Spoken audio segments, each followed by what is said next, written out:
E aí você se organiza de acordo com o que você quer oferecer aos seus clientes. Sempre vai ter aquele cliente que não quer o que você está oferecendo pronto ali, mas ele quer consumir o seu chocolate. Então você tem que avaliar o quanto vale a pena você alterar um cardápio todo por causa de um cliente e o quanto não vale a pena. Se o cliente quer consumir os meus ovos, ele vai ter que se adequar ao que eu estou vendendo. Não adianta esse cliente inventar alguma coisa na cabeça dele que vai sair totalmente da sua produção para na hora de você estar lá fazendo as suas coisas da Páscoa, tranquilamente você lembrar de repente que tem que parar tudo para fazer 200 gramas de caramelo porque você vendeu para um único cliente um ovo de caramelo salgado. Você tem que avaliar isso. Agora, por exemplo, eu tenho um ovo que tem muita saída, que é o ovo Kinder. E muita gente gosta também do meu ovo bombom de morango. Então, eu já vendi ovo com o recheio do Kinder e a cobertura do bombom de morango. É inviável? Não.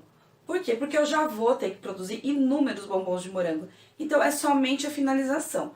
Agora, se o cliente quisesse a casca do Kinder, o recheio do beijinho e a cobertura do bombom de morango, aí vira uma confusão danada. Então, isso é uma coisa que eu não faria. Para um ovo, não. A menos que a pessoa encomendasse 10 ovos dessa maneira.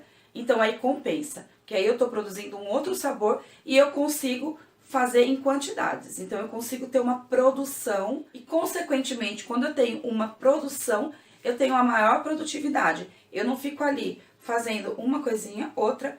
Eu não sei se vocês que trabalham com isso já perceberam que, por exemplo, ontem eu senti muito isso aqui. Eu estava fazendo teste do meu cardápio de bolo caseirinho. Então, eu produzi ontem um bolo de ameixa, um bolo de brigadeiro branco com frutas vermelhas e produzi um bolo de chocolate, com cobertura de chocolate. O tempo que eu levei para produzir esses 3 bolos, eu teria feito muito mais coisa.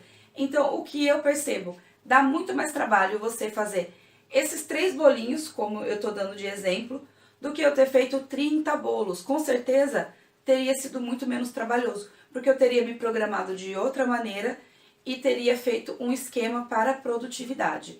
Então, é a mesma coisa se você levar isso para a sua Páscoa, ou para a sua produção antes da Páscoa, pré-Páscoa, se você não vai trabalhar com ovo de Páscoa, mas se você faz trufas, então você tem que parar ali para fazer alguma coisa exclusiva, dá muito trabalho. Então, se você resolver fazer, nada de cobrar o preço do cardápio. Coloca o adicional da sua mão de obra, que é o tempo que você vai levar a mais produzindo algo exclusivo para o seu cliente, tá? Então, não se esqueça de, na hora de precificar esse ovo de Páscoa, você colocar que você produziu apenas para o seu cliente.